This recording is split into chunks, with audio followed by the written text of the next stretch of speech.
breaking news right now. The New York Times editorial board once again calling for President Biden to drop out of the race. There is a deep, a wide, and a very aggressive panic in the Democratic Party. Making sure that we're able to make every single solitary person eligible for what I've been able to do with the COVID. We finally beat Medicare. I mean, Tyler, he got a cold. It happened. Because this cannot be real life. It just can't. Welcome to On Strike, a production of Workers Strike Back. I'm Kayla Nicholson. And I'm Shama Sawant. Thank you for joining us for a very important episode. In the aftermath of the catastrophic performance by Joe Biden in the presidential debate on Thursday night, you can watch hundreds of news shows that will talk about Biden's terrible performance at the debate, but almost none will give you what we're bringing you. We have two special things today. Left independent anti-war presidential candidate Jill Stein is joining us here in a few minutes, and Kaylin and I are going to offer a working class analysis of this debate and the presidential election that working and young people need but will not find anywhere in the mainstream news.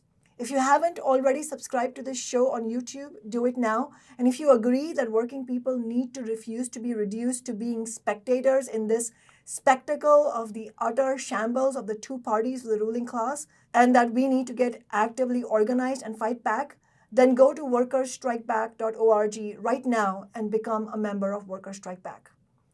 The Democratic Party is in free fall as the calls for President Joe Biden to step aside grow louder and louder in the wake of his disastrous performance in the debate. In a completely unprecedented move, the New York Times editorial board said, quote, "To serve his country, President Biden should leave the race," end quote. The Economist, another mouthpiece of the capitalist class, said, quote, "Joe Biden should now give way to an alternative candidate," end quote. Other prominent ruling class publications and television news programs have also directly and bluntly made the case for Biden to come off the ticket. Joe Biden had one thing he had to do tonight, and he didn't do it. I think President Biden needs to step down and be replaced. You do. That was not a good debate for Joe Biden. And? That was painful. All this just a few days after squad member and Congress member from the Bronx in New York City, Jamal Bowman, lost by a landslide in the Democratic primary in his re-election bid, which is a massive blow to the squad and so-called progressive Democrats in Congress. The focus of the corporate media right now is on Biden's age and embarrassing stumbles in the debate, but the reality is that the Democratic Party's authority with the working class and young people is in tatters. Long before Friday's debate, Biden's poll numbers have been disastrously low because of the cost of living crisis, the two bloody wars the Democrats have backed to the hilt, and growing recognition that this party does not represent working people. But certainly this debate is a serious turning point. Rarely do debates make a decisive difference in presidential elections, but this one saw Biden's support fall off a cliff. We should have no illusions that if Biden does step aside, he'll be replaced by someone who would in any way represent working people. Every potential alternative being mentioned, whether Kamala Harris, Gretchen Whitmer, or Gavin Newsom, all back the same pro-corporate warmongering agenda. Because the Democratic Party is funded overwhelmingly by the super wealthy and big business interests, any candidate they would consider must have proven themselves a reliable defender of those interests. What working people, young people, and the anti-war movement need is a new party, completely independent from big business and the political establishment, funded entirely by and accountable to working people. Just look at all four of Shama's successful Seattle City Council campaigns. Let's go over now to left independent anti-war candidate Jill Stein. Welcome, Jill. Great to see you. Really good to be with you both. Thank you for joining us. Jill, what's your take on this ongoing crisis of the Democratic Party, especially the debacle in the debate, and their scramble to find another option for a member? I mean, we saw two zombie candidates, a very, mean-spirited, racist, xenophobic bully stand off against a very feeble and somewhat disoriented elder in decline. And kind of, that was the spectacle. And it was focused on them as opposed to the American people, working people who did not really have a presence in that evening whatsoever. And it's kind of a symbol of what's going on in both of the political parties of the economic elites. These are bought and paid for by big pharma, big insurance, big oil, the war contractors, health insurance companies, the usual suspects. The oligarchs are running the show in these parties. And that's who they answer to, and those are the interests that they serve. And this was just, in horrifying view last night, where these two candidates, had this very kind of despicable and tragic, pathetic conversation with each other. And we really heard nothing about the incredible crisis that working people are facing now, not about, the fact that half of everyone who rents their housing now, 50% of renters are severely economically stressed, trying to keep a roof over their heads, that over 60% of Americans are living paycheck to paycheck, facing outrageous costs even before inflation, and then with inflation, are really struggling to make ends meet. Homelessness has skyrocketed. So many people are like one paycheck away from evictions. 87 million Americans do not have adequate access to health care. About 70,000 Americans die every year just from the lack of health insurance. 44 million locked into student debt. Child poverty rates that have doubled. People are living in all-out crisis right now.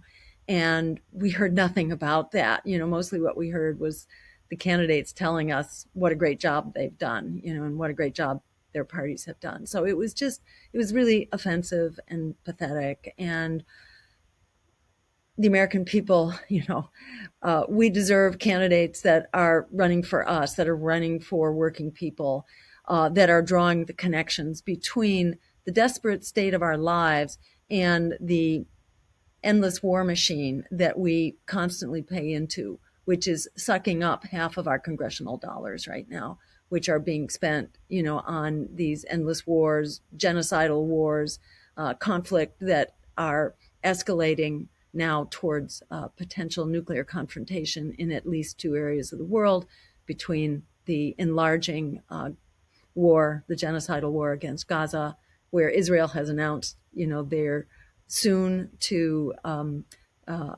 go all out in their war against Lebanon, potentially even considering using nuclear weapons in Lebanon to, quote, get it over quickly.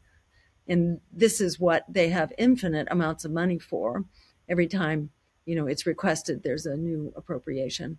And is there money for healthcare or housing or education or ending student debt? No, there's not money for that, but there's endless amount of money for war. So that's where we are. And that's why we're standing up and fighting. And that's why so many people now are really in a position of dropping out from the political establishment. So it is an incredible moment of transition now.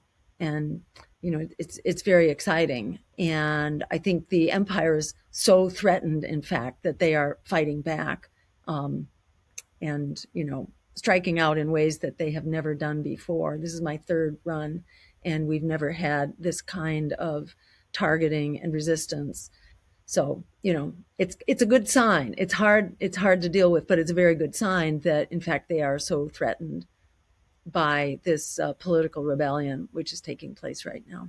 And it's really important that you talked about all the issues that the two candidates did not talk about. And in your response that you recorded, live, your response to the debate, you talked about how all of these issues, the war, the genocidal war on Gaza, the unprecedented cost of living crisis that tens of millions of American working people and young people are being throttled by, these are all the elephant in the room that never got any airtime during the debate. One question I had is, if the Democratic establishment succeeds in getting Biden to step down and they have another candidate step in their place, what do you think will change? Really nothing. As you've already said, I've heard them talk about maybe Hillary Clinton being recruited now. It's like we've been here and done this, and we know what it looks like. Much of the public was shocked by what they saw because he's been entirely protected. He has not had to participate in Democratic Party debates, and the party has just essentially coronated him. And his candidacy really represents, he's a zombie candidate representing a zombie party, which is thoroughly out of touch with working people, with everyday Americans, a party that is bought and paid for by Wall Street and the war machine. That's who they represent. And their process is so entirely under a stranglehold right now of their, internal power structure. They're so ruled by oligarchy and corporations and their big money, which they're taking in ever bigger quantities coming in through super PACs or through, these various loopholes by which people can contribute.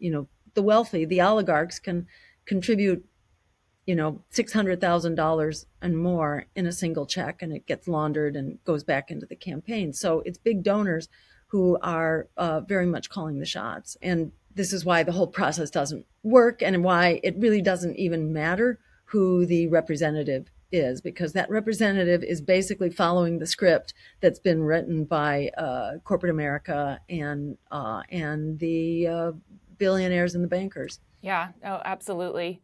I'm curious, Jill, you mentioned in your previous answer that, this is not your first time running for president, but that this is different from the previous campaigns you've done in that the establishment seems to be even more aggressively coming after you in your campaign. And I know they've seen you as a threat. The Democratic Party has seen you as a threat since you launched your campaign. But I imagine that now in the aftermath of that catastrophic debate, they are feeling significantly more threatened even than before. Could you tell us a little bit about what the Democratic establishment is doing? How are they coming against your campaign?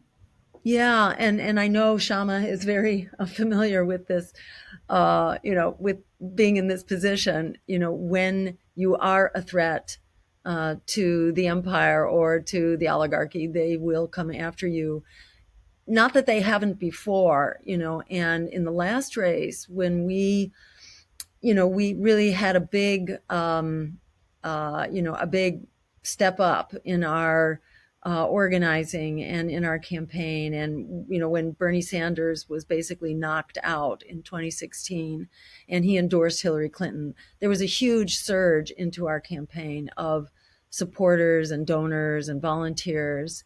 And when that happened, actually, the harassment really began when I got the nomination from the Green Party. I was investigated by the Senate Intelligence Committee, which completely tied me up for 3 years and exhausted our resources, because we needed lawyers to deal with that. They were trying to criminalize me. They were trying to find some, token money that I accepted. And I didn't. We were very careful. We didn't take money from any foreign source. We were very careful about that. But they were trying to find something that they could skewer me on. And, when you get investigated by these committees, it's like you're guilty until proven innocence. You have to prove your innocence. And it's not easy to do.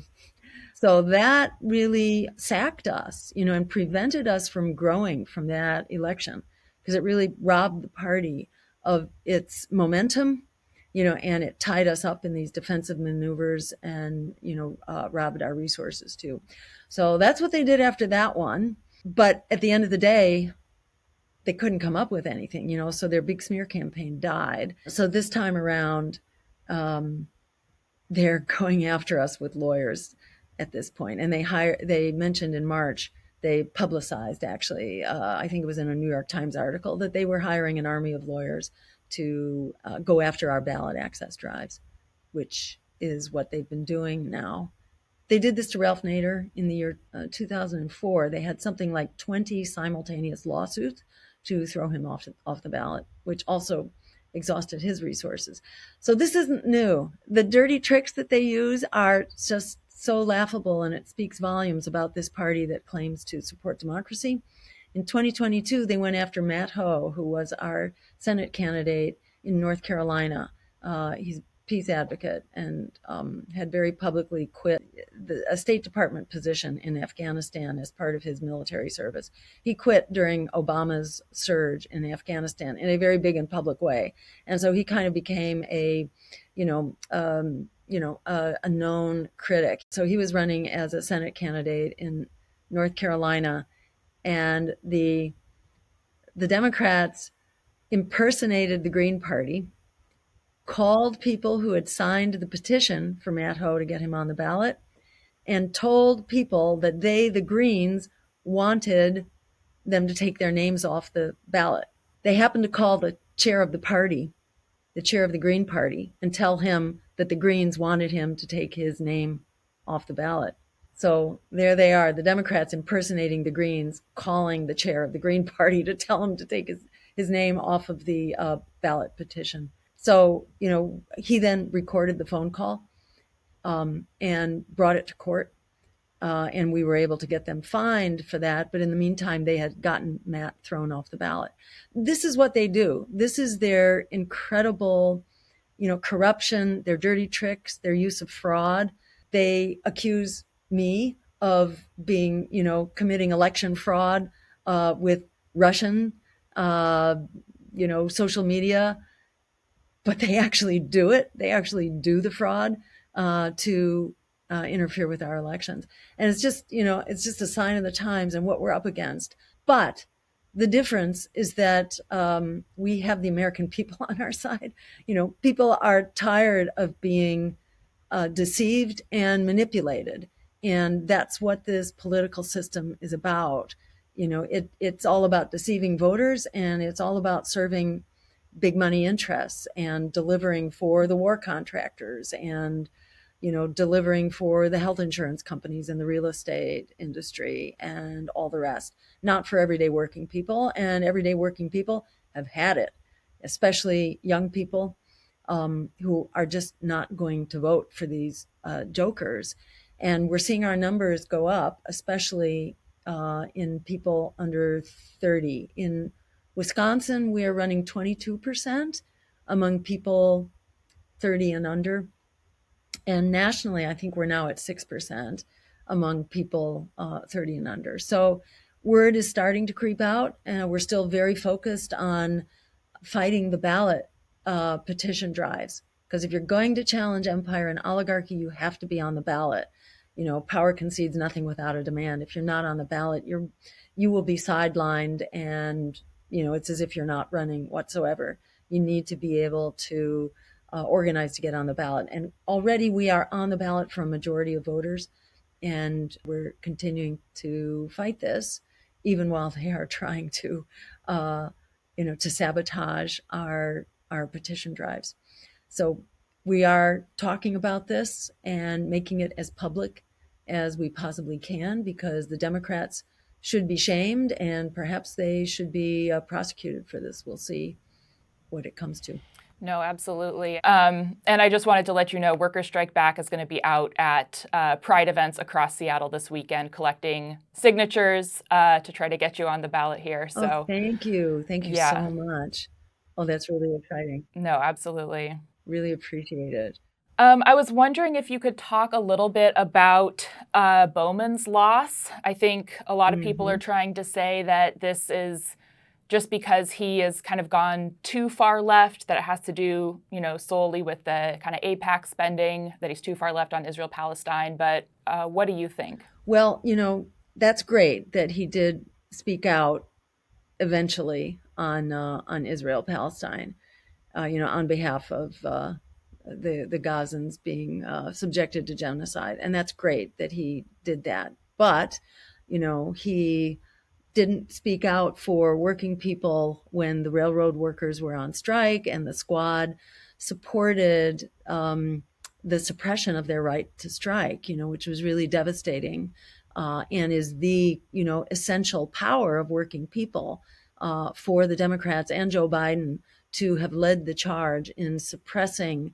the strike of the railroad workers, who had really desperate conditions to be striking against. And Jamal Bowman was part of the contingent that essentially forced them to accept a contract that they had already rejected, which continued these very dangerous working conditions, which then contributed to the disaster in East Palestine, which so many people continue to suffer from.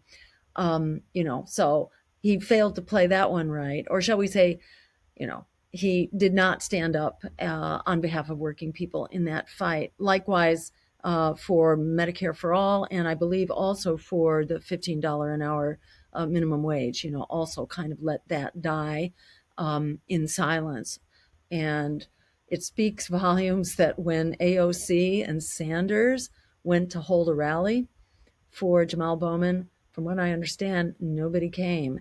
And what does that tell you about the support of everyday people for that whole, Squad Sanders movement? It has kind of revealed itself to be, not really in service of working people and too much a part of this neoliberal establishment. Yeah, absolutely. I think even on the war on Gaza, it's a bit too little too late. Jamal Bowman actually voted to authorize the Iron Dome funding. Yeah, and in fact, he also traveled to Israel on a Zionist-sponsored trip to meet with the then prime minister. So these kinds of flip-flops actually are going to hit you hard because the Zionist lobby and AIPAC and the pro-genocidal war forces are not going to want anyone other than somebody who is a diehard advocate for them.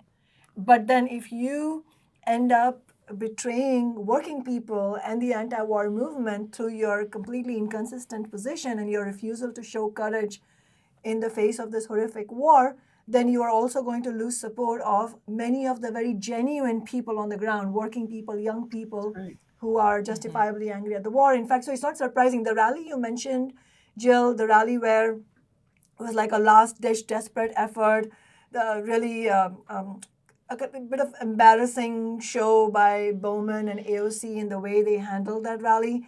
But what's most telling about that rally is that there were hundreds of, it was small, as you mentioned, it was a very small rally, not the kind of, not the kind of tens of thousands of people should be there with a star-studded rally with AOC and Bernie Sanders and Jamal Bowman. But not only that, there were hundreds of anti-war protesters there who were chanting, say it loud, say it clear, we don't want no sellouts here. And they were obviously referring to the Iron Dome funding that you were talking about, Kaylin. And so I think, this is a real example of how, as we said in some of our public material recently, that his defeat is a cautionary tale for progressives and certainly for socialists, that you cannot take promises made to the working class lightly. You have to be consistent and you have to show the courage always, and you have to do the right thing always. Right. It's not that he's too far left. I mean, look at how much support there was for Bernie and AOC and the Squad just a few years ago, right? A genuine left, progressive, pro-working class platform is still incredibly popular. It's the fact that they, rose to prominence on that very left, very progressive pro-worker platform and then capitulated and over. You mentioned many examples yourself, Jill, and then Shama added some more. And after all of that, people don't like being lied to. No. They don't like being taken for a ride. I know, exactly. Yeah, imagine that, right? People are working people. So there's this arrogance and hubris also among people at the top, these Democratic Party elite, including the Squad.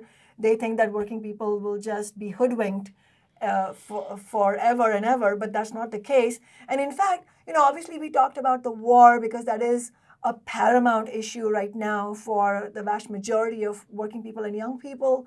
It is absolutely horrific what's happening. But even before that, look at the kind of sellouts that the Squad members engage in. You already mentioned they are selling out of the railroad workers and blocking their strike. And even before that, Jill, you remember when Nancy Pelosi was up for a vote by the Democrats, and obviously by all of Congress, but she was relying on the Democrats to vote for her as House Speaker. And so many sections of the left, including Socialist Alternative and I, we demanded that the Squad do what we call force the vote, meaning use the vote that Nancy Pelosi needed. She needed their votes.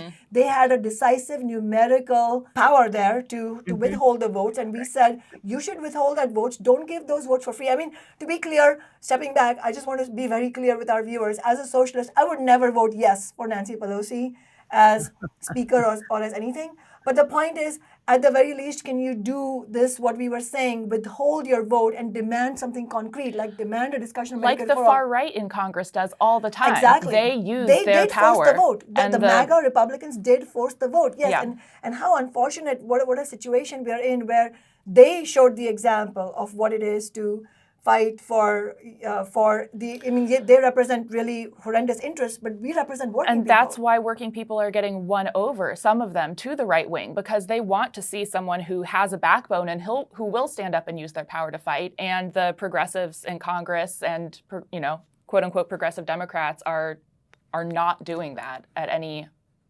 opportunity. Yeah, exactly. And what we said also at that time, I'm sure you know this, Jill, that we didn't think that they should only withhold their vote and it's just about what happens in the halls of power, all of that. In fact, what we have shown through our 10 years is that the real power of having a left elected office for the working class is what you do with that office to build among working people. And so what we were saying is that they should force the vote and use that moment to call for mass rallies around Medicare for all. So I don't know if you wanted to weigh in on that. You've campaigned on Medicare for all. And also while you're at it, maybe you can also tell us what other demands your campaign is running on. Yeah, I mean, when we, talk about Medicare for all, and people want to know, well, how would you move it? How would you make this happen? One thing we point out is that if we were in that office, we would not be just commander-in-chief, we would be organizer-in-chief. And we would be holding elected officials accountable. Yes, it's all about organizing, and it's all about, at whatever level you're doing it, it's about organizing it, and it's about mobilizing people. And as Frederick Douglass said, power concedes nothing without a demand. It never has and it never will. This is about empowering ourselves with very compelling information here, and enabling people who are really being hurt, who are really being injured by the state of health our physical health in this country is abysmal. We're down near the bottom of the industrialized country, whether you're looking at maternal health or infant mortality or lifespan and longevity or chronic disease or cancers, all of which, by the way, are skyrocketing right now. This is like, it's sort of the ideal issue to mobilize people around, because people are so hurting on this and there's such a great solution for it. So at any rate, healthcare for all is healthcare as a human right through a Medicare for all system, which also, by the way, it really allows for bulk purchasing of pharmaceuticals and for us to drastically undercut the cost of pharmaceuticals, which, by the way, would be for free as part of the healthcare system, and the cost is built into a progressive tax base. So, it's really a great thing, especially for working people whose costs would go way down under this system at the same time that their care would be massively expanded. So just like helping people understand, the actual realities of how much we're being screwed and how much better it could be if only we had a government that was working for us and not for the health insurance industry and big pharma. For people to know that is just very empowering, and it really helps us go to bat and, not only force the hand of our elected officials and hold them accountable, but also throw the bums out, throw the bums out who are not stepping up to the plate and support those candidates who are supporting healthcare as a human right as part of really a broader economic justice agenda. So, we need not only healthcare, we need housing as a human right.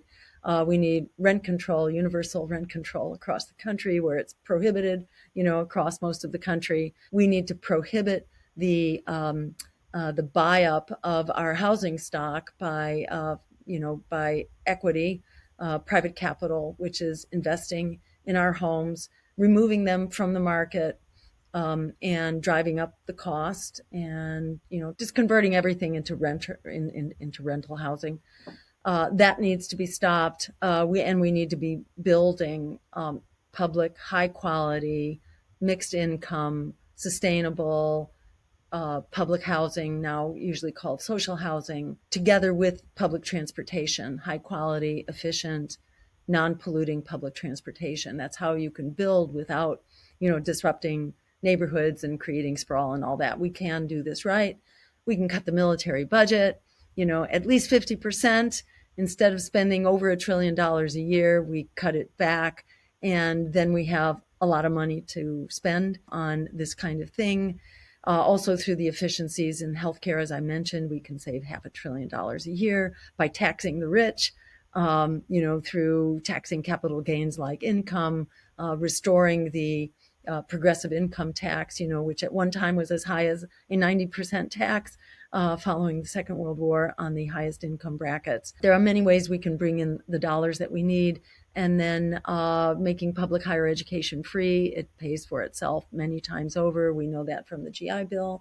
And bailing out students and putting an end to student debt. We bailed out the crooks on Wall Street. When they crashed the economy, we can bail out the victims of that kind of waste, fraud, and abuse, and bail out students and ensure that there is no more student debt, because public higher education should be free. Reparations, I should just mention, we strongly support paying debt owed to African Americans who basically built this country, who were the backbone of the economy for much of the life of this country, and the Green New Deal, of course, which would address the climate crisis, which is absolutely an existential crisis right now. We're watching the monkeys and the parrots fall from the trees in the Yucatan, in Mexico now, from the heat.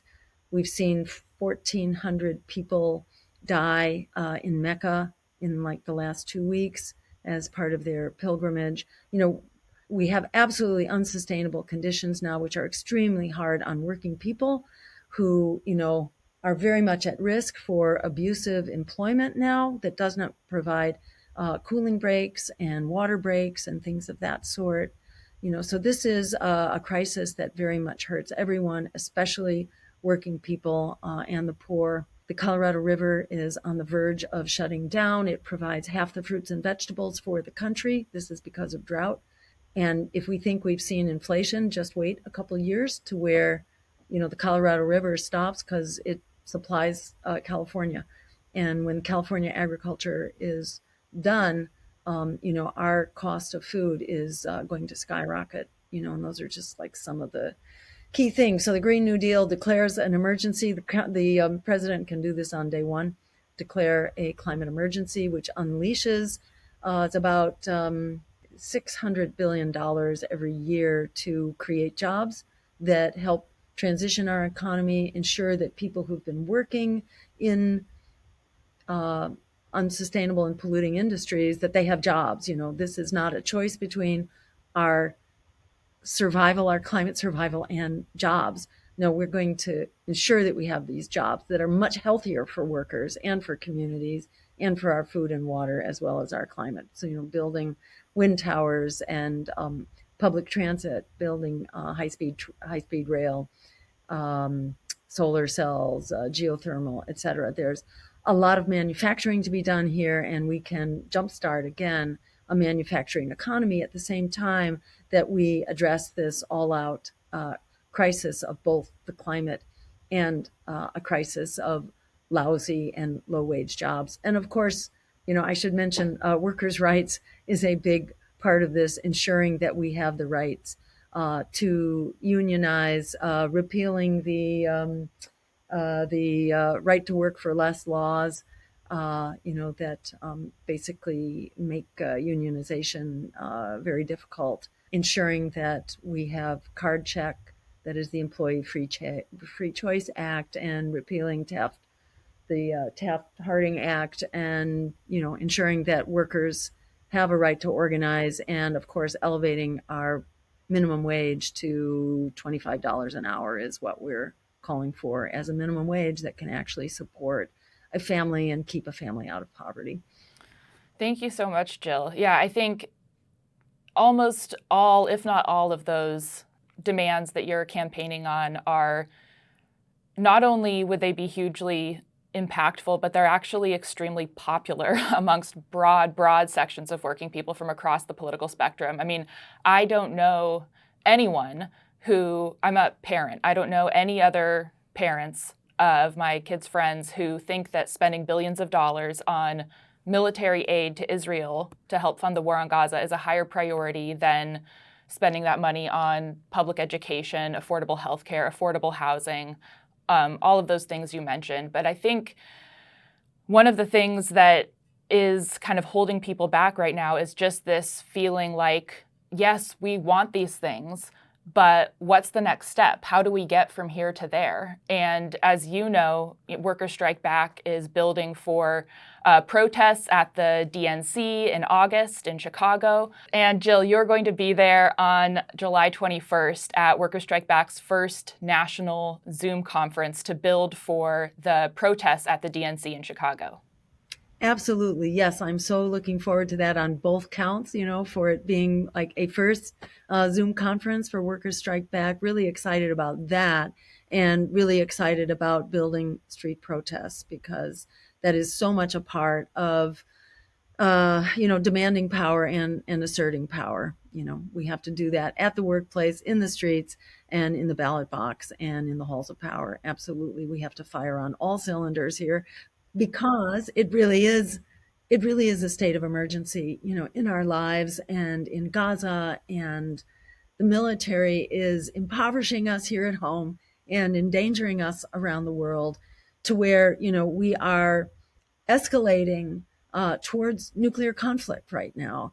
And, 1 million lives are on the line in Gaza this month. The UN has predicted 1 million people are going to starve. I mean, to me, it's so incredible. I grew up after the Holocaust, in a Jewish family. And it's like, I never thought that we would be seeing, living through a Holocaust. And I was really taught that you cannot be a bystander in a genocide, that bystanders allow genocide to happen. And I feel like we are being turned into bystanders to genocide here. And in fact, we're worse than that. We're actually perpetrators here in this country, because we're funding it. We provide 80% of the weapons and provide diplomatic cover. The tens of millions of working people and young people who are against the war are obviously against the U.S. military funding. And it's really the forces of U.S. capitalism and imperialism and their representatives, chiefly the warmonger-in-chief,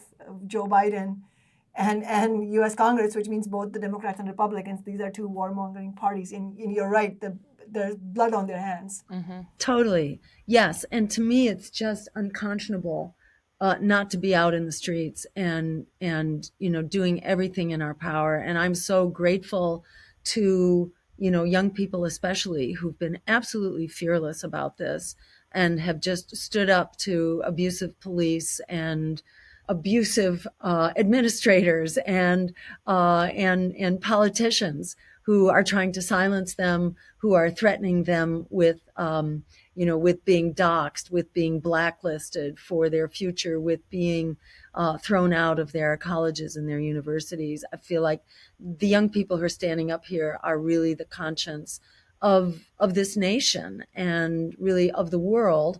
And they're in very good company around the world. And this is what we need, really, to really galvanize people and do what has to be done. It's just unforgivable. And especially because the majority of the American people oppose this genocide, want an immediate ceasefire and a diplomatic solution. We want that, and it's our elected officials, these scumbags who are usurping power, that are really immersing us all in this blood, and they have to be stopped. And, it's just really wonderful that young people are leading the charge, and it's great to be supporting them in every way that we can. I was arrested, I don't know if you saw the footage of that, but, charged with charged with assaulting a police officer for, enduring assault. You get charged with assault. Yes. What a commentary that is on our state. I mean, it really shows that all the examples you've given of how the Democratic establishment is using supposedly legal means to go after your campaign, to put up obstacle after obstacle, and then arresting you when you're peacefully protesting against a genocidal war. All of this shows that the court system, the police, all the institutions of the state, they are stacked up against working people and those of us who are fighting for a better society, because those institutions serve capitalism. So in other words, it's the state, that the state apparatus that capitalism relies on and the billionaires rely on to keep working people subjugated. And that's why the lessons of the anti-Vietnam War movement, for example, shows that it will need millions of people out on the streets. And the other lesson, I think, important lesson is the role of the labor movement. And that's why it's important that I don't know if you've seen this, Jill, but on this show, we've had rank and file union members here in Seattle, Joe Sugru and Joan Wright, who both of them are really fantastic examples of rank and file union members who are taking the question of the war and the question and its relationship to unions endorsing Biden, and saying that unions should not be endorsing Biden, especially unions that are calling for a ceasefire can then not turn around and endorse Biden, because how do you call against war and then endorse the warmonger in chief? Absolutely, yeah. Huge contradiction there. It sure is, yes. And more power to them for doing that. That's really inspiration.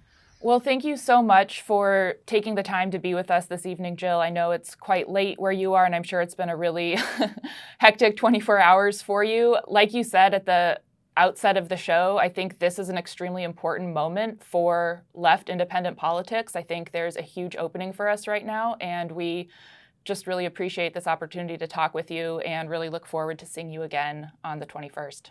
Great. And just really appreciate, the kind of organizing that you're doing and framing this as a long-term battle, really, to create a political vehicle for working people, because at the end of the day, that's what it's about. We have 3 billionaires right now who have the power of 50%, the wealth of 50% of the entire population. And so creating a vehicle for working people to assert worker power is what it's all about. And big thanks to you guys for your absolutely inspired examples and work. So I look forward to July 21st, is it? Yes. Yeah. Yep. So I look forward to that, and we'll go from there. And people who want to know more about the campaign, go to jillstein2024.com and, help us fight back. Thank you so very much. Thanks so much, Thank Jill. you, Jill. We'll see you soon. Great. Take care. Take care. Bye-bye. Wow, that debate was such a disaster for Biden. I think the whole world really is talking about it right now. You can just see on headlines just internationally. And, I know before the debate, the expectations weren't even that high. I saw a poll that said only 45% of people watching the debate expected Biden to win. But even with those low expectations, after the debate, it was only 33% who thought he had won. So it really just was a disaster. And, it's not like Trump had an impressive performance. He just lied constantly throughout the debate. One commentator said that he broke the fact check meter, but it didn't matter because Biden's performance was just so abysmal that regardless, universally, people still basically came away with the impression that Trump had won. Exactly. And if you look at even the specific issues that Biden failed on, I mean, in reality, he has failed on many, but in the debate, there was one gaffe where he said, "We beat Medicare." And it's not even clear what he was trying to say, because the question or whatever he was saying just before that, had nothing to do with Medicare. And maybe he was trying to say we beat COVID. But regardless, I mean, what a disaster, right? And then there was another paramount disaster for him where the question of abortion came up. And there's this funny bit that Jon Stewart, of The Daily Show has said, like, abortion, this is the issue. This is the issue for the Democrats. No. Joe, don't say anything else. Joey! The idea that states are able to do this is a little like saying we're going to turn civil rights back to the states. Let each state have a different rule. Look, there's so many young women who have been, including a young woman who just was murdered. and he went to the funeral. The idea that she was murdered by an immigrant coming in, they talk about that. There's also a bit about Gavin Newsom, where he is being interviewed after the debate, and Gavin Newsom talks about how if you care about abortion, you need to vote for Democrats. You need to stand behind the president. He's had your back. You need to have his back. Right. Well, but in reality, that's the problem, right? Not only did Biden make a complete fool out of himself in response to the question of abortion, where he started talking about immigration, which had nothing to do with that, right? So he's just completely losing his train of thought. He's losing his faculties. But obviously, the most important thing here is not the gaffes he made at the debate, but the fact that he and the Democratic Party have completely failed to stand up for abortion rights. They let the Roe v. Wade law be dismantled. There was no fight back, even in the aftermath of the Dobbs ruling being leaked. Yeah, even if he had, put on a more impressive performance, the reality of his performance throughout his administration is already, infuriating many ordinary Americans, working class Americans. The failure, like you said, to do anything to try to defend abortion rights, also trans rights, failure to provide any sort of relief for working families in the midst of the inflation and cost of living crisis, as Jill said, crushing of the railroad worker strike, and that would be difficult. 15, nothing, like show one policy where... It would have been difficult to defend that record, even if he had been really on point as a debater, and obviously he was not. Exactly. I was really stunned. There was a video of him, Joe Biden, responding to all the negative feedback about his performance in the debate, and he's trying to make this whole point about how, maybe I'm old, maybe I'm not the best debater, and this goes to your point, Kaylin, about the substance of what he stands for. He says, okay, maybe I'm not a good debater, but I know the difference of right from wrong.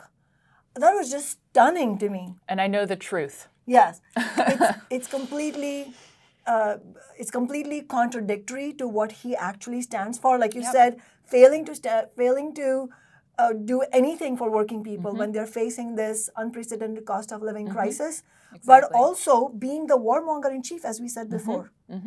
Yep. And there he was in the debate talking about how nobody's died among, American soldiers haven't died under him, which obviously the fact check meter proved that he was wrong. And in fact, many pro-democratic, very die-hard pro-democratic commentators were pointing out what a complete lie that was.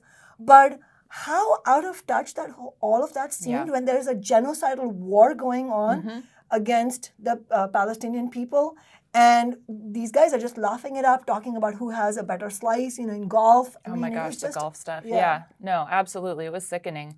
And, to your point, his whole, well, sure, maybe I'm not as young as I used to be. Maybe I'm not as good of a debater. But for the things that matter, I still have the moral high ground with truth and all that. I mean, the messaging out of his administration and really the Democratic Party as a whole for months and months has just been about how the economy is so strong, the economy is fixed. Bidenomics has completely, delivered us this incredibly strong economy. And what has the everyday lived experience of working people been? Is the economy fixed for us? What about housing costs? What about, as Jill was talking about, healthcare costs? What about childcare costs? Yeah, and talking about a guy who thinks he knows the difference between right and wrong, he's the guy who took away the child tax credits, which immediately plunged millions of families into poverty, families with young children. Absolutely. Even before the debate, there were rumblings of people suggesting maybe Biden should step down and let someone else take over the Democratic candidacy, given the already apparent decline in his mental faculties. But for the most part, I think the party had managed to kind of push back those murmurs. But now, obviously, after this disaster, it's not a murmur anymore. It's it's a thundering call. We had the editorial board of the New York Times just come out and ask Biden, for the good of the party, to step aside. Yeah, I mean, that is really striking. It really is an never before seen crisis in the Democratic Party. And we should also, we should come back to the question of what's happening in the Democratic Party. But I just wanted to make the point also for our viewers that something that obviously many people already know and also can sense, that this crisis in the Democratic Party is by no means an isolated phenomenon. You can see that the parties of the ruling class, the parties that represent the interests of capitalism, are really in crisis across the world. You're seeing how there's been a frightening rise in the right wing in the European Parliament elections, because all the so-called mainstream parties, which are really parties of big business, something like the Democratic Party, in some shape or form, having betrayed working people, farmers, all the people who are struggling, having betrayed them for decades. And now, because of the vacuum there, with no real left force that is genuinely fighting for working people, organizing working people into movements, now you see this very difficult situation. And we've seen the crisis in the Republican Party as well. And as far as the Democrats are concerned, you were talking about how now the call for Biden to step aside is genuinely a crescendo. Yeah, I think, there's probably a lot of people out there hoping that this is an opportunity to get a more left-wing progressive candidate on the Democratic ballot. But the reality is that none of the people that they're considering are in any way more progressive than Biden, right? It's all more of the same, proven, loyal, big business politicians. Like Pete Buttigieg is a great example. He was a former consultant for McKinsey and advised them on how to increase profits by laying off workers. While he was the transportation secretary, it took him over a week to say anything about the derailment crisis in East Palestine. And then he was one of the most, vocal opponents proponents of crushing the rail strike as well. Yeah, he was. If there was something to be passionate about, he's passionate about strike breaking. Exactly. Yes. And one of the most kind of bizarre, I guess, positions that I've heard from him is he opposes free college on the basis that, well, kids of millionaires would get access to it too if we make it free for everyone. So we better just stick with what we have right now. I mean, it's nonsensical, across the board, he's again one of these politicians who's going to find, it doesn't matter if it makes sense or not, he's going to toe the establishment, the corporate line on every issue. Oh, absolutely. And in fact, the thing he's talking about in terms of free college, that's their good old go-to reason, like, means testing, because they know, statistically speaking, when you make any kind of welfare program means tested, it means, in reality, a means-tested program means that the people who don't have the means and need it will not get it. Exactly. The more hoops you have to jump through, the harder it is for busy parents working multiple jobs to, get together all of the documentation and get it to the right office at the right time. Absolutely. Yeah. Exactly. And then you have Gretchen Whitmer, who's the governor of Michigan, who has an equally abysmal track record on the issues in her state. This is the state with the really dire water crisis in Flint. And she's killed 9 bills that would have regulated the water in that state. I mean, this is the state with the defining problem there is the water crisis. And this is what she has done. And then you have Kamala Harris, who has repeatedly on TV, we've seen these videos of her cackling in laughter about how when she was the Attorney General in California, the state of California, she took poverty-stricken parents to court and who ended up, I'm sure many of them serving jail time because their children weren't going to school, as if that is any kind of solution for the real problem, which is not the parents being irresponsible, but this is the problem of poverty. Right, absolutely. It is just stunning how she said, oh, well, I took them to court. And then, of course, she opposed mandatory body cameras for police when that was a demand coming up in the Black Lives Matter movement. She refused to prosecute cops who had killed unarmed Black people multiple times. And then, of course, at the same time, she opposed the softening of mandatory minimums for nonviolent offenses. So every major issue that has come up, every major social movement or struggle, during her time in political office, she's been absolutely on the wrong side of. Absolutely. And then you have the superstar from California, the governor of California, Gavin Newsom, and look at what his track record is. He vetoed a bill that would have allowed striking workers or workers who are locked out by their bosses, in a contract fight, from getting unemployment. Can you believe this? This guy, he also vetoed a bill that would have capped insulin prices at $35. And he refused to support AB 1400, which was the bill, the Medicare for all bill, like an actual healthcare for all bill, statewide bill in California.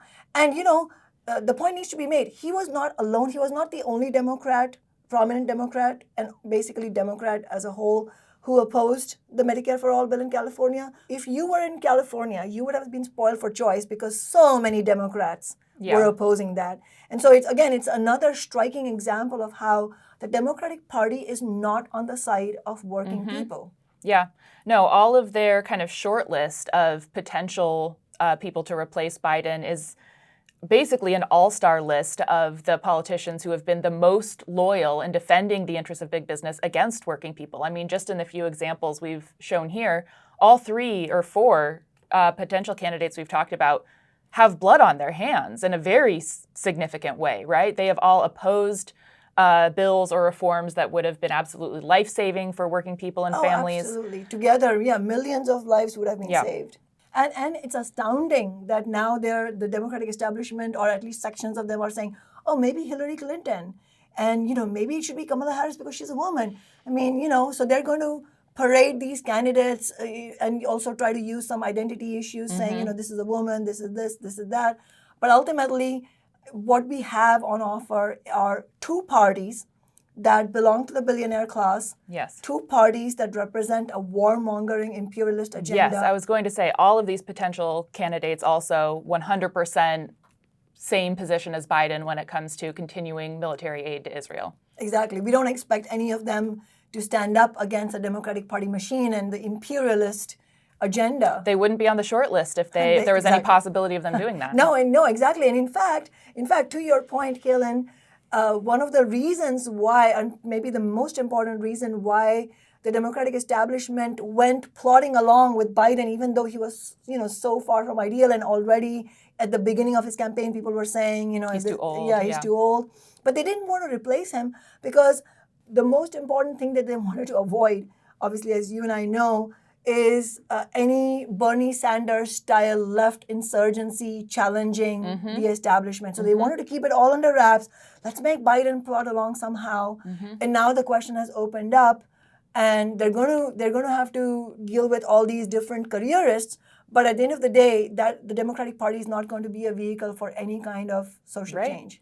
And you can see how scared they are already just by this very small amount of choice that has opened up, which, of course, within the Democratic Party isn't any real choice. But as Jill was telling us, they've just gone on the offensive against her campaign just very recently, all of a sudden, with new legal challenges to ballot access. So they're not leaving any stone unturned when it comes to trying to, shut every door to any sort of possible momentum behind any kind of left or progressive challenger.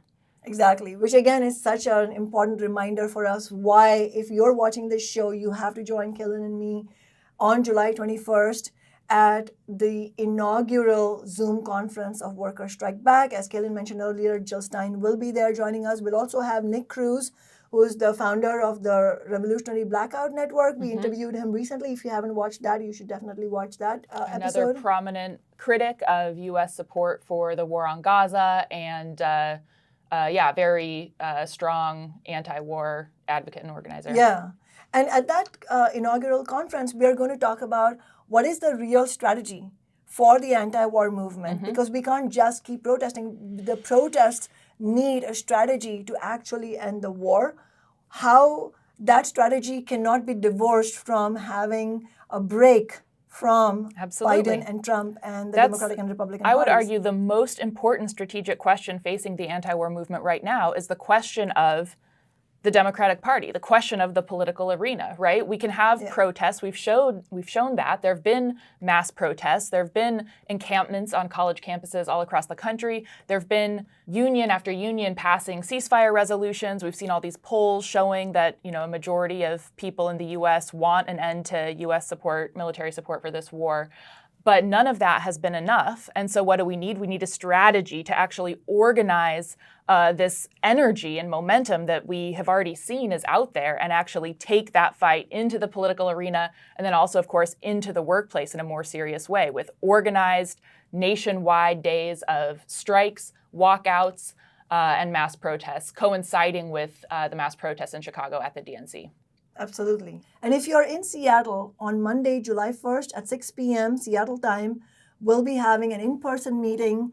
And the meeting is going to be exciting. It's 5 reasons why working people should reject Biden and Trump. So definitely join us. This is at the University of Washington at Mary Gates Hall at 6 p.m. July 1st on Monday. But if you're not in Seattle and you agree with what we've been saying, then go to workersstrikeback.org, join Workers Strike Back, become active with us because we are serious. We want to organize a fight back nationally. And join myself and Shama and Jill Stein on July 21st at our first inaugural national Zoom conference for Workers Strike Back to talk about how to build the anti-war movement, including with mass protests at the DNC. Solidarity.